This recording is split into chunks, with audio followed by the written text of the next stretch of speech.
विखे साहेबाला कळायला पाहिजे, या जरा गावात जाऊन त्या. मग आंदोलन भरकटलंय, मी जातीवाद करतो का? आम्ही आमच्या लोकांना मी सरळ सांगितलं होतं की बाबा असे लावायचे नाही आपण, पण स्वतःहून समाजानं ठरवलं होतं, लावलं होतं. पण सगळ्या नेत्यांसाठी त्यांनी लावले होते. मराठा असू नये तो कुणी असो, त्याला म्हणतात आंदोलन, त्याला याला म्हणत नाही जातीवाद. यायचं तर आमच्या गावात कुणीच यायचं. राग जर नेत्यावर आहे, यांचा राग मराठ्यांच्या नेत्यावर आहे.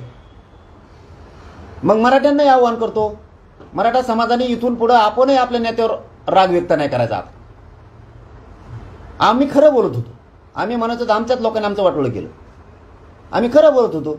पण तुम्ही जर असा भेद करायला लागले आमच्या नेत्याबद्दल बी, तर मराठ्यांना सुद्धा आता हे विचार करावा लागेल. आणि मराठ्यांचे नेते सुद्धा शहाणे व्हा ना आता. डबडे डुबडे उगाच जातीला दोष देता हमेशाच, यासाठी मोठं केलं का तुम्हाला? आता हे काय, हे जातीवाद नाही का? आता जर असे बोर्ड लागणार असले मराठ्यांच्या नेत्याला गावबंदी, तर हे जातीवाद नाही का? पुढारी असतो, सगळ्यांनाच पाहिजे. मग कोणीच आमच्या गावात येत, आमचा कुठे विरोध आहे? तुम्ही कम बोर्ड लावला, आमच्या तोंडातून तसले शब्द नाही निघणार. पण एक जातीवाद तुम्ही करायला लागले ना आता तरी मराठ्यांच्या नेत्यानं शान व्हा. हे कोणता बोर्ड लागला त्याच्यावर, आता तरी मराठा समाजाच्या पाठीशी उभा राहा. व्हा शहाणे.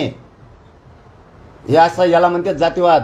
कशाला दोष देता? मनोज जरांगे उगाच गोरगरिबांच्या मराठ्यांचे लेकर मोठे व्हावेत म्हणून जीवाची बाजी लावून लढायला लागलो, ना आता मी एकटा पडलोय, मला उघड्यावर पाडायचं ठरवलंय, माझी जात संकटात आणली.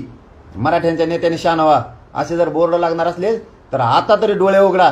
आणि सगळेचे सगळे कोणत्या पक्षात असाल तुम्ही, मराठे बी तुमच्या पाठीशी खंबीर उभा राहतील. हो, जाहीर